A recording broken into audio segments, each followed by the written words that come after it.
Have a nice day students.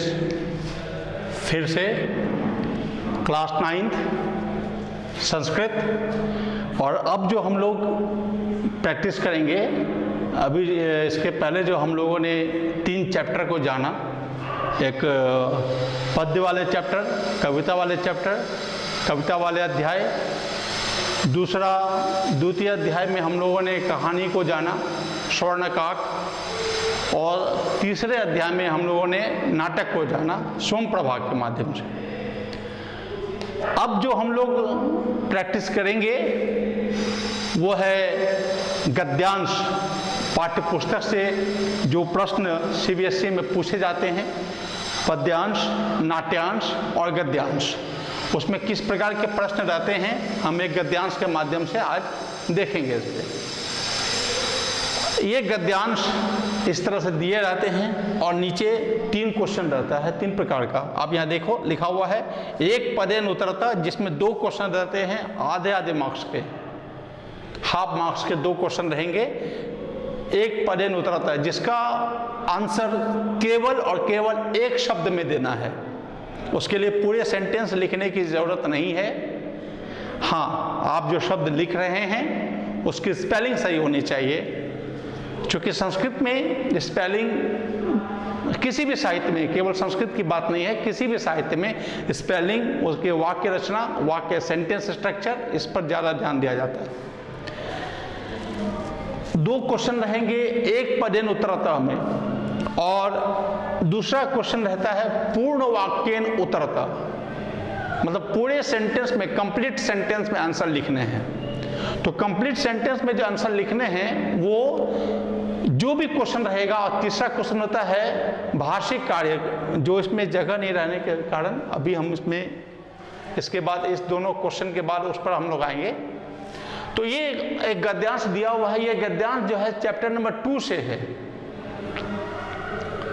स्वर्णकाक chapter से। गद्यांश एक बार हम लोग पढ़ें और इसका मीनिंग जानें कि पूरा कस्मिश्चित ग्रामे, प्राचीन काल में किसी गांव में एका निर्धना वृद्धा स्त्री नियवसत, एक गरीब बूढ़ी स्त्री रहा करती थी। तस्याश्चेका, इसमें संधि किया हुआ शब्द है, तस्याश्चेका, तस्याह च एका, तस्याह उनकी, एका एक, च भी उनकी एक पुत्री भी, दुहिता का मतलब पुत्रिका, पुत्री, उनकी एक पुत्री भी, विनम्रा मनोहरा च आसीत, विनम्र थी और मनोहर थी। मनोहर मतलब व्यवहार में कुशल थी, अच्छे व्यवहार वाली थी, वेल बिहेवियर जिसको हम इंग्लिश में कहते हैं, वेल बिहेवियर वो थी।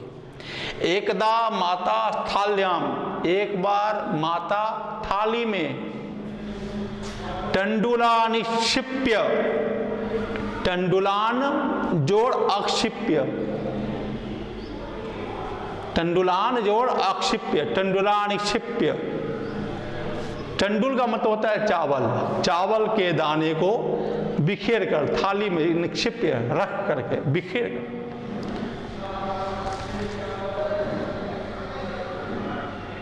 चावल रख करके। पुत्रिमादिदेश, पुत्रिम जोड़ आदिदेश, पुत्रिम में मोह में हलंत है, इसलिए ये शब्द संधि वाले हैं। जब हम लोग ग्रामर पढ़ेंगे तो उसमें समझ में आ जाएगा संधि कैसे किया जाता है और संधि का विच्छेद कैसे होता है। तो पुत्रिमादिदेश, पुत्री को आदेश दिया कि सूर्या तपे, सूर्य के तप में, सूर्य की गर्मी में, टंडुलान चावल के कणों को, खगेभ्यो रक्षा, पक्षियों से रक्षा करो। यहाँ खगेभ्यो जो है ये पंचमी विभक्ति में है, बहुवचन, खग का पंचमी बहुवचन, खगेभ्यो हो, रक्षा, खग से रक्षा करो, खग का मतलब चिड़िया, पक्षी, पक्षी से रक्षा करो। किंचित कालात, कुछ समय बाद, किंचित कालात अनंतरम, कुछ समय बाद, एको विचित्र काकः, एक विचित्र कौवा, समुड्डीय, समजोर उड्डीय, कि उड़ते हुए, तामुपजगाम, ताम जोड़ उपजगाम, उसके समीप आए।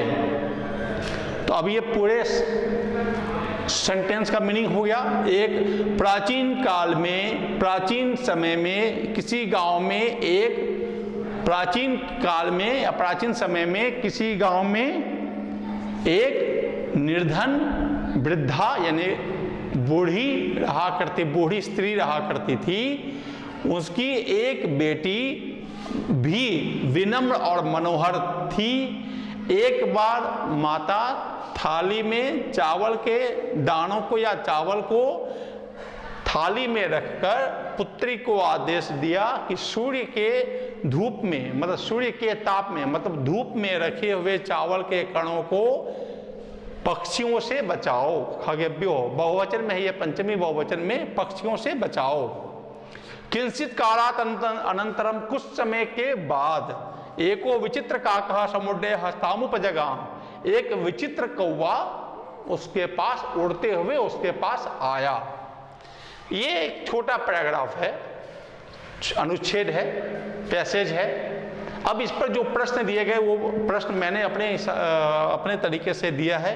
कोई जरूरी नहीं कि यही प्रश्न वहाँ रहेंगे, लेकिन ये प्रैक्टिस के लिए आप इसमें देखें। अब पहला प्रश्न है कि एक पदेन उत्तरतः, एक पद में उत्तर दें। वृद्धा स्त्री कीदृशा, वृद्धा स्त्री कीदृशा, वृद्धा स्त्री कीदृशा, वो वृद्धा स्त्री यानी वो बूढ़ी औरत जो थी वो कैसी थी। दूसरा प्रश्न है वृद्धा किम निक्षिप्य पुत्रिमादिदेश, कि वृद्धा यानी बूढ़ी क्या निक्षिप्य, क्या रखकर पुत्री को आदेश दिया। और पूर्ण वाक्य उत्तरता में जो क्वेश्चन है वो है सा वृद्धा किम आदिदेश, वो जो बूढ़ी औरत है, बूढ़ी महिला है, बूढ़ी स्त्री है, वो क्या आदेश दी, इसका आंसर लिखना है। भाषिक कार्यम, ठीक, इस दोनों आंसर के हम लोग बाद प्रैक्टिस करेंगे। अब इसकी प्रैक्टिस में हम लोग आते हैं। क्योंकि जैसा इंस्ट्रक्शन है, जैसा कि निर्देश दिया गया है प्रश्न में कि एक पदेन उत्तरतः, एक पद में उत्तर देना है, एक शब्द में उत्तर देना है। पहला प्रश्न क्या है कि वृद्धा स्त्री कीदृशा, वृद्धा स्त्री कीदृशा, कि बूढ़ी महिला, बूढ़ी स्त्री कैसी थी। तो यहाँ पैसेज में देखिए लिखा हुआ एका निर्धना, एका निर्धना वृद्धा स्त्री नियवसत। तो वृद्धा स्त्री कैसी थी, निर्धन थी, गरीब थी। तो इसका आंसर बना, इसका आंसर हुआ सही आंसर निर्धना। तो चूंकि स्त्री वृद्धा है, आकारांत शब्द है, हम लोग आकारांत, इकारांत, ओकारांत शब्द रूप पर पढ़ेंगे। जब हम लोग ग्रामर पढ़ेंगे तो और ज्यादा क्लियर, ज्यादा स्पष्ट हो जाएगा। तो वृद्धा स्त्री कीदृशा, वृद्धा स्त्री कैसी थी, तो निर्धना, ये इसका राइट आंसर हुआ, निर्धना। सेकंड क्वेश्चन है वृद्धा किम निक्षिप्य पुत्रमादिदेश, वो जो वृद्धा है, वो जो बूढ़ी महिला है, वो क्या रख करके अपनी पुत्री को आदेश दी। उत्तर इसका सही होगा टंडुलानी, चावल को। क्योंकि आप यहाँ पैसेज में देखें कि एकदा माता स्थाल्याम, एक बार माता थाली में टंडुलान निक्षिप्य, टंडुलान अनिक्षिप्य, टंडुलान मतलब चावल को। तो इसका जो सही आंसर होगा टंडुलानी, ठीक है ना। टंडुलम, जिसका शब्द रूप चलता है आम पे, आम्रम, आम्रे, आम्राणी, पत्रम, पत्रे, पत्राणी, टंडुलम, टंडुले, टंडुलानी, टंडुलानी, चावल को बहुवचन में, प्रथमा बहुवचन में या द्वितीय बहुवचन में। तो ये दो क्वेश्चन हुए। ये दोनों क्वेश्चन हाफ मार्क्स के रहेंगे, दो क्वेश्चन रहेंगे यानी कि 1 मार्क्स के हुए ये दोनों क्वेश्चन। अब ये अगर आपका ये उत्तर सही है, स्पेलिंग सही है, आपके 1 नंबर रिजर्व रखे हुए। दूसरा प्रश्न है पूर्ण वाक्येन उत्तरतः, पूर्ण वाक्य में लिखना है, कंप्लीट सेंटेंस में आंसर लिखना है। तो स्टूडेंट्स थोड़ा यहां पर ध्यान देने की जरूरत है, क्योंकि एक पद में उत्तर था तो केवल शब्द लिख देना था, सही है। पूर्ण वाक्य में क्या है कि पैसेज से सेम टू सेम उसी तरीके का हूबहू सेंटेंस उतार के नहीं लिख देंगे। प्रश्न के हिसाब से, प्रश्न के अनुसार उसे अपने सेंटेंस में बनाएंगे, अपने सेंटेंस में लिखने की कोशिश करेंगे। जैसे क्वेश्चन है यहाँ, सा वृद्धा किम आदिदेश। अगर इसको हम लोग हिंदी में पढ़ें, हिंदी में अगर इसका अनुवादिक रूप में पढ़ें कि वह गरीब, वह बूढ़ी क्या आदेश दी, वह बूढ़ी स्त्री क्या आदेश दी, तो इसका आंसर क्या होगा कि वह बूढ़ी औरत या वह बूढ़ी महिला या वह बूढ़ी क्या आदेश दी। आप यहाँ देखिए पैसेज में लिखा हुआ है कि एकदा माता स्थाल्याम तंडुलानि क्षिप्य पुत्रिमादिदेश सूर्या तपे तंडुलान खगेभ्यो रक्ष। सूर्या तपे तंडुलान खगेभ्यो रक्ष, कि चावलों को, ये जो धूप में चावल रखे हुए हैं, चावलों को पक्षियों से रक्षा करो। तो स्टूडेंट्स, यहाँ थोड़ा सा गौर करने की बात, थोड़ी सी समझने की बात है, थोड़ा सा अंडरस्टैंडेबल होने की बात है कि सेम टू सेम इस आदेश को तुरंत सेम टू सेम नहीं उतार देना है।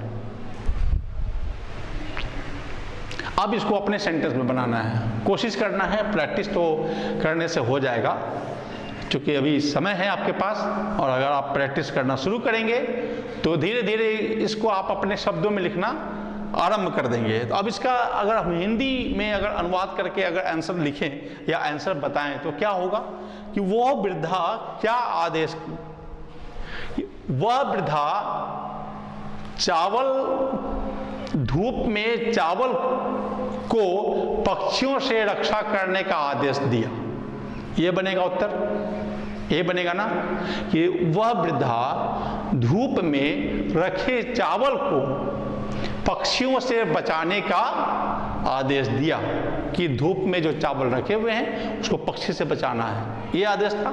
अब इसको ऐसे सेंटेंस में लिखेंगे, वह वृद्धा धूप में रखे चावल या धूप में चावल, जो धूप में रखे चावल को पक्षियों से रक्षा करने का आदेश दिया, पक्षियों से रक्षा करने के लिए आदेश दिया। अब इसको अपने से लिखेंगे कि सा वृद्धा, हमने आंसर लिख करके आपको बताने की कोशिश की है, इस पर आप लोग अपने से प्रैक्टिस करेंगे तो हो जाएगा कि सा वृद्धा सूर्या तपे, कि वह वृद्धा धूप में तंडुलान चावलों को खगेभ्यो पक्षियों से रक्षितुम रक्षा करने के लिए आदेश दिए।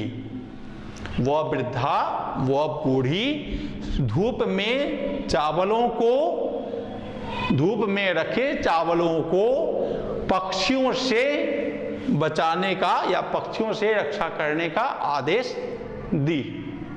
ये इसका आंसर होगा। तो गद्यांश हो या पद्यांश हो या नाट्यांश हो, तीनों की प्रैक्टिस धीरे धीरे होगी।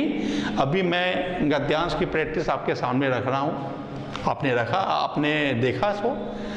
और तो ये एक पदेन और पूर्ण वाक्यन का। अब हम लोग भाषिक शब्द, भाषिक कार्यम क्या है उसका हम लोग प्रैक्टिस देखते हैं।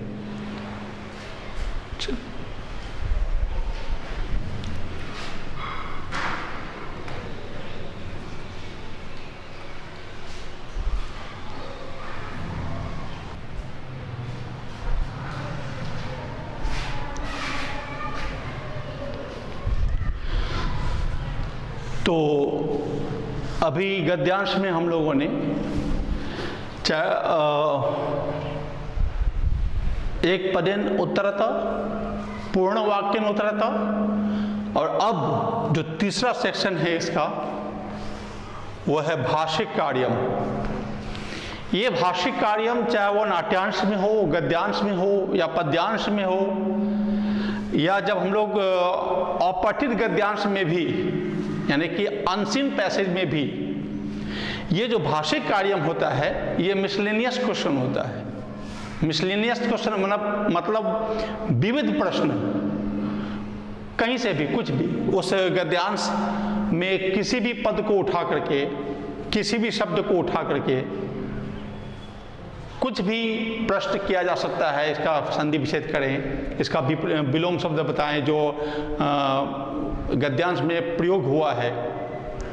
तो अगर विलोम शब्द पूछा जा रहा है, अगर पर्यायवाची शब्द पूछा जा रहा है, तो वही शब्द लिखेंगे जो गद्यांश में प्रयोग किया गया है। अब जैसे सपोज कीजिए उदाहरण के लिए कि सूर्य, तो सूर्य के तो कई पर्यायवाची शब्द हैं, रवि, दिनकर, प्रभाकर, प्रभात, दिवाकर।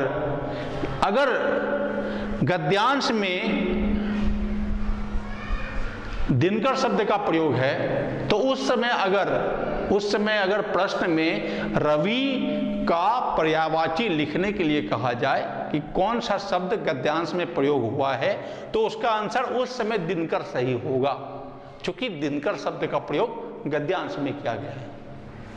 ठीक उसी प्रकार से अब जो यहाँ पर आपके सामने भाषिक कार्यम है, भाषिक कार्यम के अंतर्गत 3 प्रश्न होते हैं और सभी प्रश्न में 1-1 मार्क्स होता है, मतलब पूरे भाषिक कार्य 3 मार्क्स के हुए। इस प्रकार देखा जाए तो एक गद्यांश हो या पद्यांश हो या नाट्यांश हो, इन तीनों में 5-5 अंक रहते हैं, 5-5 मार्क्स के ये पूछा जाता है। ये 5-5 मार्क्स का जो हमने अभी तुरंत इससे पहले तुरंत बताया कि जो एक पदेन प्रश्न है वो हाफ मार्क्स के 2 रहेंगे, जो एक मार्क्स हुए। पूर्ण वाक्य जो हैं प्रश्न वो 1 मार्क्स के कंप्लीट रहेंगे, जो कंप्लीट सेंटेंस में 1 मार्क्स मिलेगा, 1 मार्क्स मिलेंगे, 1 अंक मिलेगा। और जो भाषिक कार्य है उसमें 3 प्रश्न हैं और 1-1 अंक, तीनों में कुल मिलाकर 3 अंक हो गए। तो इस प्रकार से देखेंगे, चाहे गद्यांश हो, पद्यांश हो या नाट्यांश हो। मैं बार बार बोल रहा हूं इस बात को, क्योंकि आप सभी स्टूडेंट्स इस बात को बिल्कुल समझ जाएं कि गद्यांश 3 मार्क्स के हो गए, पूर्ण वाक्य 1 मार्क हो गया, 1 मार्क हो गया, और जो क्या है एक पदन उत्तर आता है वो 1 मार्क के हो गए। तो 3-1-1 कुल मिला के 5। तो आइए अब इसका आंसर हम लोग बनाते हैं, आपके सामने ही बनाएंगे कि अब इसका पहला प्रश्न है विचित्र काकः।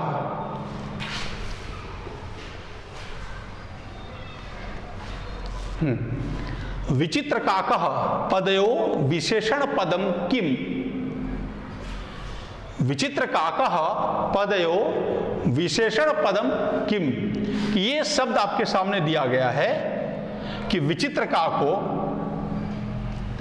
विचित्र काकः मतलब विचित्र कौवा, इस दोनों शब्दों में पदयो का मतलब होता है दोनों पद, द्विवचन है, पद शब्द का द्विवचन, सप्तमी द्विवचन, बालक का पढ़ेंगे बालकयो, पद का पदयो हो, है ना, हम लोग शब्द पढ़ेंगे बाद में। तो विचित्र काकः पदयो हो विशेषण पदम किम। विचित्र काकः पद में, दोनों पद में विशेषण पद कौन सा है। विशेषण हम लोग जानते हैं एडजेक्टिव, है ना, जो संज्ञा या सर्वनाम की विशेषता बताता है। तो यहाँ काकः तो संज्ञा है, नाउन है। तो विचित्र जो शब्द है वो इसका विशेषता बता रहा है। काका यानी कौवा का ये विशेषता बता रहा है विचित्र, मतलब अनोखा, अद्भुत। ठीक है, तो इसका जो आंसर होगा वो काका ना होकर के विचित्र। क्या आंसर लिखेंगे इसका? इसका आंसर क्या लिखेंगे? विचित्र। कभी कभी स्टूडेंट कंफ्यूज करते हैं, किस मामले में, किस बात में।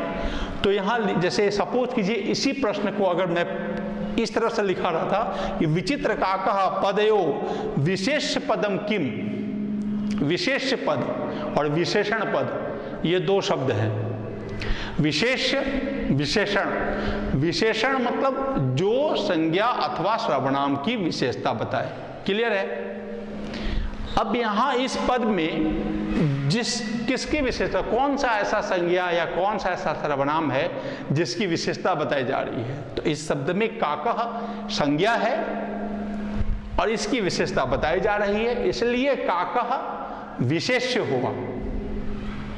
क्लियर है, काकः विशेष्य हो गया। तो अब अगर ये क्वेश्चन ऐसे रहता कि विचित्र काकः पदयोः विशेष्य पदम किम, तो इसका आंसर होता काकः। लेकिन यहां पर प्रश्न है कि विचित्र काकः पदयोः विशेषण पदम किम, what is the adjective in this words, in this words, adjective क्या है। तो एडजेक्टिव विचित्र। जब पूछा जाता नाउन क्या है, किसकी विशेषता बताई गई है। विशेष का मतलब वही होता है कि जिस शब्द की विशेषता बताई जाए। शब्द तो दो ही है ना जिसकी विशेषता बताई जाती है, संज्ञा होगा या तो सर्वनाम होगा। तो संज्ञा हो या तो सर्वनाम हो, दोनों विशेष्य है उस विशेषण का। तो विचित्र काकः इस प्रश्न में विचित्र इसका सही उत्तर होगा। ठीक है। दूसरा प्रश्न है तश्चाश्चेका, तश्चाश्चेका विच्छेद कुरुता, विच्छेद करना है, संधि विच्छेद करना है। तश्चाश्चेका क्या होगा इसका विशेषता, इसका जो विच्छेद हो क्या होगा, इसका विच्छेद होगा। आइए देखो,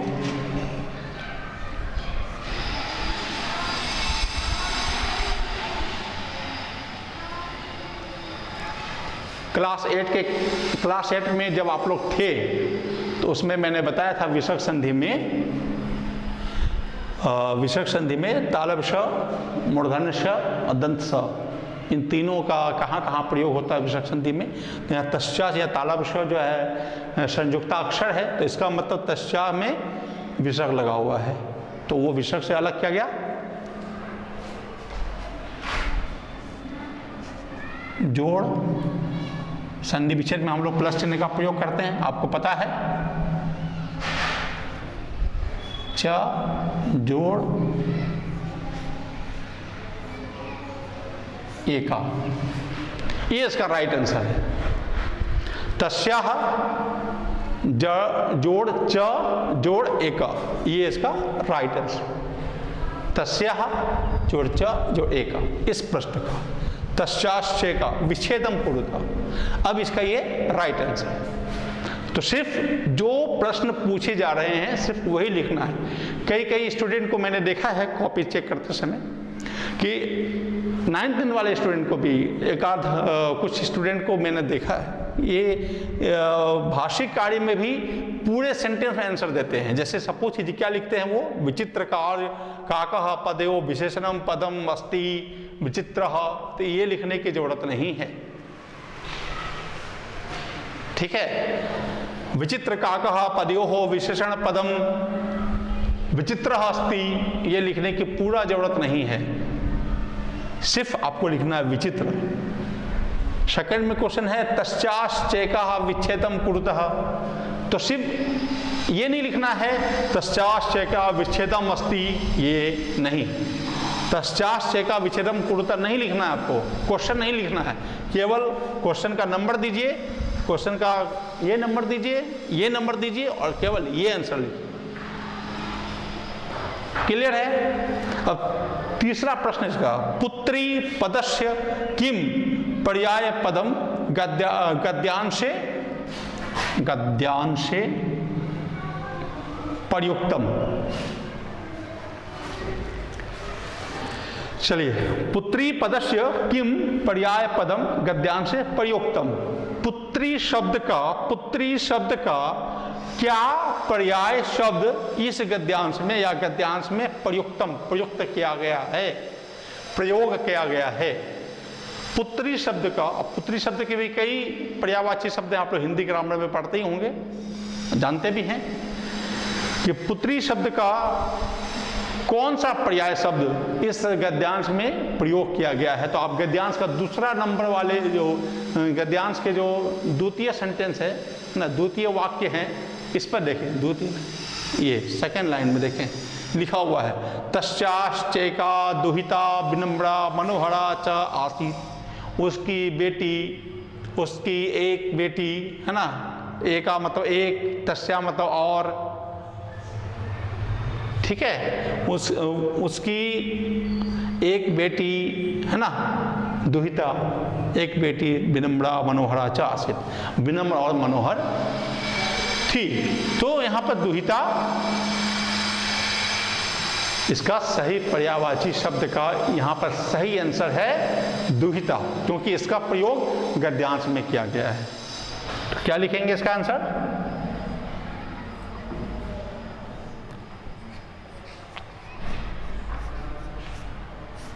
दुहिता।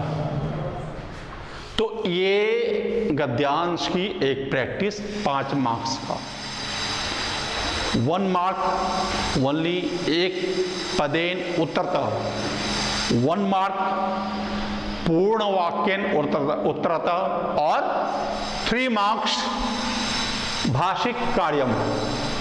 मैं एक बार पुनः फिर से बता दूं आपको कि ये 3 प्रकार के प्रश्न, एक वाक्यन, एक पदेन, पूर्ण वाक्यन और भाषिक कार्यम, इसी तीनों प्रश्न की कैटेगरी के अंतर्गत 5-5 मार्क्स के क्वेश्चन आपको गद्यांश, पद्यांश और नाट्यांश तीनों में रहेंगे, जिसमें कि अभी अभी हमने आपको बताया कि जो पूर्ण वाक्य में उत्तर है, जो पूर्ण वाक्य में उत्तर लिखना है, उसको कोशिश करें कि आप अपने शब्दों में लिखें। अगर वो नहीं हो पा रहा है तो सबसे पहले आप किसी जगह पे है ना पेंसिल से हिंदी में लिखें, फिर उसको अनुवाद कर लें गद्यांश के मदद से। तो और ये 3 प्रश्न भाषिक कार्य किसी में भी, चाहे गद्यांश, पद्यांश, नाट्यांश, मैं बार बार इस शब्द का प्रयोग इसलिए कर रहा हूं कि आपके ये बातों में, आपके समझ में पूरी तरह से आ जाए, चाहे आप 9th में हो, चाहे 10th में जाएं। तो ये इसी तरह का प्रश्न रहता है, गद्यांश, पद्यांश, नाट्यांश 5 मार्क्स के रहेंगे। एक पदेन उत्तरतः, पूर्ण वाक्यन उत्तरतः, भाषिक कार्यम में विविध प्रश्न रहेंगे, पर्यायवाची होगा, विलोम शब्द हो सकता है, संधि विच्छेद हो सकता है, समास के बारे में भी पूछा जा सकता है कि ये पद कौन सा समास में है, उपसर्ग के बारे में पूछा जा सकता है, सपोज कीजिए इसमें एक प्रश्न है समुड्डय, एक प्रश्न है समुड्डीय को पूछा जाएगा, समुड्डीय पद में उपसर्ग कौन सा है, तो सम, समोहलंत। किश्चित कालात, अगर कालात शब्द लिखा रहे कि कालात शब्द में कौन से विभक्ति का प्रयोग है, तो पंचमी विभक्ति। इसी तरीके से ये भाषिक कार्य का आंसर लिखना है। आपने आंसर लिखने का तरीका देखा, केवल शब्दों में जो जितना इंस्ट्रक्शन है उतना ही जवाब देना है, और शर्त यही है कि आपके स्पेलिंग सही होने चाहिए, अगर आप पूर्ण वाक्य लिख रहे हैं तो आपका सेंटेंस सही होना चाहिए, आप जिस विभक्ति में प्रयोग कर रहे हैं वो विभक्ति सही होना चाहिए। इसके लिए प्रैक्टिस की जरूरत है, इसके लिए अभ्यास की जरूरत है, क्योंकि अभ्यास जो है वो बहुत जरूरी है। तो ये आपके सामने अभी गद्यांश की प्रैक्टिस रखी गई।